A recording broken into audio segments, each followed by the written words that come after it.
बिस्मिल्लाहिर्रहमानिर्रहीम। अस्सलाम वालेकुम नाज़रीन, मैं हूं अहमद फवाद और आप देखते हैं मुझे मेरे यूट्यूब चैनल और फेसबुक पेज पर। नाज़रीन, बड़ी खबर और ब्रेकिंग न्यूज़ के साथ आज की इस व्लॉग में हाजिर हुआ हूं। एस्टेब्लिशमेंट ने हमें घर भेजा, इमरान खान साहब बोलना शुरू, अहम राजों से पर्दे उठ गए। मामला क्या है, इस हवाले से कुछ अहम और एक्सक्लूसिव डिटेल्स हैं जो कि आज की इस व्लॉग में आपके साथ शेयर करने जा रहा हूँ। इमरान खान साहब की जानिब से ट्विटर स्पेस जो है वो कंडक्ट किया गया और अगेन यहाँ पर भी इमरान खान साहब की जानिब से जो तारीख थी वो कायम की गई, क्योंकि इतनी बड़ी तादाद में ट्विटर की तारीख में कभी भी लोग जो है वो किसी स्पेस में इकट्ठे नहीं हुए। इस ट्विटर स्पेस के अंदर इमरान खान साहब की जानिब से जो सवालात थे वो लोगों से लिए गए और इसके जो जवाबात थे वो दिए गए, और जितनी भी कन्फ्यूजन थी, जितने भी सवालात लोगों के जहनों में इस वक्त उठ रहे हैं, इन तमाम चीज़ों के जो जवाबात हैं इमरान खान साहब ने दिए और मुकम्मल तौर पर जो मामला है वो क्लियर किया। इस ट्विटर स्पेस तकरीबन 1 घंटा और तो कोई सवा घंटे के करीब ये जो ट्विटर स्पेस था वो रहा, लेकिन इसका जो क्रक्स है, जो खुलासा है, वो मैं आपके सामने रखता हूं और 5-6 चीज़ें जो कि बड़ी इंपॉर्टेंट हैं, जिसके बाद सारे जो सवालात हैं, ये जो सारी सिचुएशन इस वक्त बनी हुई है, ये आपके सामने मैं रखूँगा और ये सब जो सिचुएशन है ये आपको क्लियर हो जाएगी। सबसे पहली चीज़ जो इमरान खान साहब की जानिब से क्लियर की गई वो ये है कि अगर नवाज शरीफ को NRO 2 दिया गया और उन्हें वापस लाया गया तो वो इस NRO 2 को कबूल नहीं करेंगे और इस सूरत में वो अवाम को बाहर निकालेंगे। इस हवाले से उनका ये कहना था कि नवाज शरीफ ख़ानदान को परवेज़ मुशर्रफ साहब की जानिब से पहले एक NRO 1 दिया गया, जिसका खमियाजा अभी तक कौम भुगत रही है, और अब NRO 2 अगर उनको दिया गया तो ये किसी सूरत कबूल नहीं किया जाएगा और अवाम को वो इस सूरत में बाहर निकालेंगे। सबसे पहली चीज़ तो उन्होंने ये बावर करवाई। दूसरे नंबर पर जो सबसे अहम पॉइंट था वो ये इमरान खान साहब की जानिब से कहा गया कि फ़ौज के ख़िलाफ़ कोई बात जो है वो नहीं करनी। फ़ौज जो है वो इमरान खान साहब से ज़्यादा ज़रूरी है इस मुल्क के लिए। जो गुज़श्ता कुछ दिनों से ख़ास तौर पर अदम एतमाद के बाद जो सारा माहौल बना हुआ है, और हमने ये चीज़ें भी जो है वो देखी हैं कि बहुत सारा क्रिटिसिज्म जो है वो भी किया गया, लेकिन इस हवाले से इमरान खान साहब की जानिब से ये कहा गया कि फ़ौज के ख़िलाफ़ कोई चीज़ नहीं कहनी, और फ़ौज की अहमियत को इस हवाले से भी उन्होंने कहा कि फ़ौज की वजह से ही ये जो मुल्क है वो इस वक्त बचा हुआ है। बल्कि यहाँ तक इमरान खान साहब ने कह दिया कि मुझसे भी ज़्यादा इम्पॉर्टेंट अगर इस मुल्क के लिए कोई चीज़ है तो वो अफवाज पाकिस्तान हैं। इसके अलावा उनकी जानिब से एक और चीज़ भी जिसको इशारतन बहुत सारी उससे जो चीज़ें हैं वो अख़ज़ की जा सकती हैं, उनकी जानिब से ये कहा गया कि कोई भी एक शख्स जो है अगर वो गलत हो तो उसके गलत होने की वजह से पूरा इदारा जो है वो गलत नहीं हो सकता। और ये जो बात उन्होंने कही, ये जब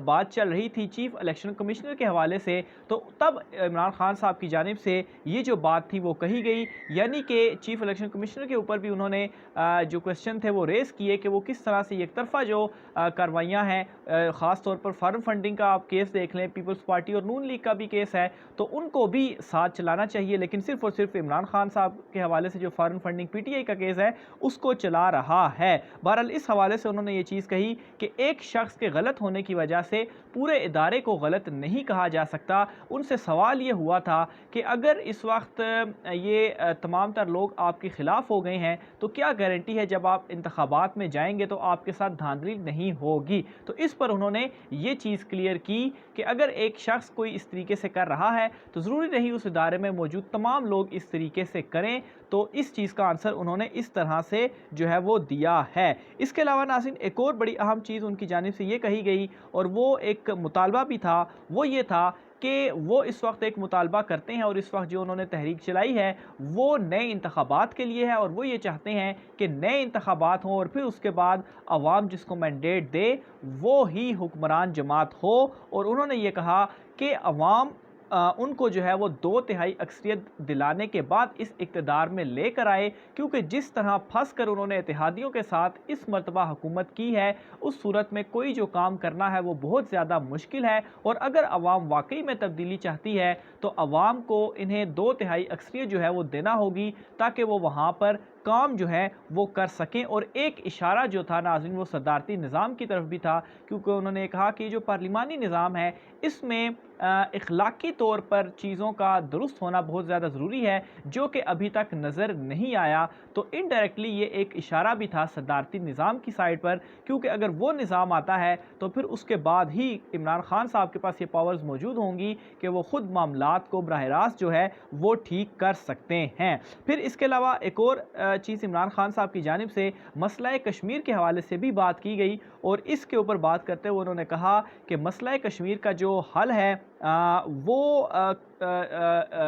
उसके हल के लिए जंग की साइड पर जो है वो नहीं जाया जा सकता, यानी कि मसला कश्मीर को हल करने के लिए जंग नहीं की जा सकती। इस वक्त जो हालात हैं वो यही है कि आलमी फोरम्स के ऊपर आवाज़ उठाई जाए, बातचीत की जाए और टेबल पर आकर मसला कश्मीर के हवाले से जो मामलात हैं वो भारत के साथ हल किए जाएं, लेकिन इस सूरत हाल में जंग जो है वो नहीं की जा सकती। इसके अलावा नाज़रीन,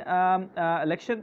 कमीशन की जो एक फ़ॉरेन फंडिंग का केस जो है वो चल रहा है, उस हवाले से भी सवाल किया गया कि अगर उसमें नाअहल कर दिया जाता है तो फिर क्या होगा। तो इस हवाले से इमरान खान साहब का दो टोक ये जवाब था कि इलेक्शन कमीशन ऑफ पाकिस्तान इस केस के ऊपर उन्हें नाअहल नहीं कर सकता, और उसकी वजह यह है कि उन्होंने कोई गलत काम नहीं किया। और इस हवाले से उन्होंने ये भी कहा कि वो शर्तिया ये कहते हैं कि अगर दूसरी जमातों का, ख़ास तौर पर नून लीग और पीपल्स पार्टी का, उनके केस के साथ केस चलाया जाए तो सबसे अगर बेहतर किसी का निज़ाम होगा फंडिंग के हवाले से, और सबसे ज़्यादा किसी ने अगर इंफॉर्मेशन प्रोवाइड की है तो वो पाकिस्तान तहरीक इंसाफ ही है, जिसने जो ये तमाम तर निज़ाम है वो बाकायदा तौर पर चलाया है। तो ये नाजरीन कुछ अहम तफसीलात थी जो कि इमरान खान साहब की जानिब से आज जो क्वेश्चन आंसर का सेशन था उसके अंदर उन्होंने कही, और ये उस सारी सवा घंटे की वो जो स्पेस थी उसका क्रक्स और उसका जो खुलासा था वो मैंने आपके सामने रख दिया। इसके अलावा नाज़रीन, दूसरी तरफ जो एस्टेब्लिशमेंट वाला मामला है उसकी तरफ भी मैं आता हूँ। फवाद चौधरी साहब की जानिब से आज निजी टीवी चैनल को एक इंटरव्यू दिया गया, और उस इंटरव्यू में कुछ सवालों के जवाब में उन्होंने कुछ जो जवाबात हैं वो दिए हैं, वो मैं आपके सामने रखता हूँ। उसमें सबसे पहली चीज़ तो उनकी जानिब से ये कही गई कि एस्टेब्लिशमेंट से ताल्लुकात ख़राब ना होते तो हुकूमत में होते, ताल्लुकात बहाल करने की कोशिश की गई लेकिन ताल्लुकात जो थे वो बहाल ना हुए। यानी कि यहाँ पर एक चीज़ वो कह रहे हैं कि उनके जो हुकूमत से घर भेजना, हुकूमत से जो ख़त्म हुई, उसमें एक सबसे जो बड़ी वजह थी वो ये थी कि एस्टेब्लिशमेंट के साथ उनके हाल जो मामलात थे, जो ताल्लुकात थे वो ख़राब थे। यानी कि गोया इसको इस तरह से भी लिया जा सकता है कि एस्टेब्लिशमेंट के साथ अगर आपके ताल्लुकात ख़राब हों तो आपकी जो हुकूमत है वो नहीं चल सकती, और इस हवाले से उन्होंने भरपूर कोशिश की एंड तक कि जो ताल्लुकात हैं वो किसी तरह से बहाल हो सके और ताल्लुकात जो हैं वो किसी तरह से ठीक हो सकें, लेकिन जाहिर सी बात है ठीक नहीं हुए, जिसकी वजह से उन्हें घर जो है वो जाना पड़ा। फिर इसके अलावा दूसरी चीज़ फवाद चौधरी साहब की जानिब से जो उस इंटरव्यू में कही गई वो ये थी कि फ़ौज और अदलिया को नुकसान हुआ। ये जो सारी हुकूमत जो है वो जो घर गई, और इस कंट्रोवर्सी के दौरान सबसे ज़्यादा जो नुकसान हुआ वो फ़ौज और अदलिया को हुआ, और उनका जो वक़ार है वो मिट्टी में मिला। ये चीज़ जो है वो उनकी जानिब से कही गई, और वाकई हम ये चीज़ देखते हैं कि जब इमरान खान साहब की हुकूमत जो है वो गिरी, उस वक्त जो एक आम तासुर था वो भी यही था कि एस्टेब्लिशमेंट ने जो है वो इस हुकूमत को घर भेजा। और इस हवाले से एक और जो बयान है वो जो एक दावा कहें या एक तजिया कहें, वो सुहेल वड़ाई साहब जो कि जियो न्यूज़ में सीनियर सहाफ़ी, उनकी जानिब से भी कहा गया कि इमरान खान साहब की जो हुकूमत गिरी है ये एक कलेक्टिव कंबाइन एक मामला था, जिसमें अदलिया, फ़ौज और आपकी जो पार्लियामेंट थी वो शामिल थी, और उसके बाद ये सारा जो मामला था वो हुआ। और इसके ऊपर उन्होंने ये चीज़ कही भी कि उनके साथ जो ताल्लुकात थे एस्टेब्लिशमेंट के साथ वो ख़राब थे, यानी कि वो ठीक नहीं थे। फिर इसके अलावा एक और चीज़ जो उनसे सवाल किया गया कि क्या ये जो ताल्लुकात थे ये किस तरह से ख़राब हुए, और इसमें एक जो अहम चीज़ थी कि जनरल फैज़ हमीद साहब की जो बतौर आर्मी चीफ़ तैनाती है, क्या उस वजह से ये जो मामलात थे वो हुए। तो इस पर उनकी जानिब से ये कहा गया कि जनरल फैज़ हमीद साहब जो हैं उनकी आर्मी चीफ़ की बतौर आर्मी चीफ़ तैनाती के हवाले से इमरान खान साहब की जानिब से सोचा ही नहीं गया था। तो इसको जो है वो मिस लीड की जा रही हैं, ये चीज़ें मिस इन्फॉर्म किया जा रहा है। इस तरह का जो मामला था वो था ही नहीं, बल्कि उनकी जानिब से ये भी कहा गया कि इमरान खान साहब जो हैं वो कभी भी लंबी नहीं सोचते और उनमें जो साजिशी एलिमेंट है उसकी कैपेसिटी ही मौजूद नहीं है। यानी कि इमरान खान साहब के अंदर ये कैपेसिटी ही नहीं है कि वो किसी के ख़िलाफ़ साजिश कर सकें। तो इसलिए ये जो एक थ्योरी आई है ये यूं ही जो है वो फैली है, इस तरह की कोई भी बात नहीं है। तो ये नाज़रीन आज का हम तरीन व्लॉग था। अपनी राय का सर कमेंट बॉक्स में लाजमी कीजिएगा। आज के व्लॉग से मुझे इजाज़त दीजिए। अल्लाह हाफ़िज़।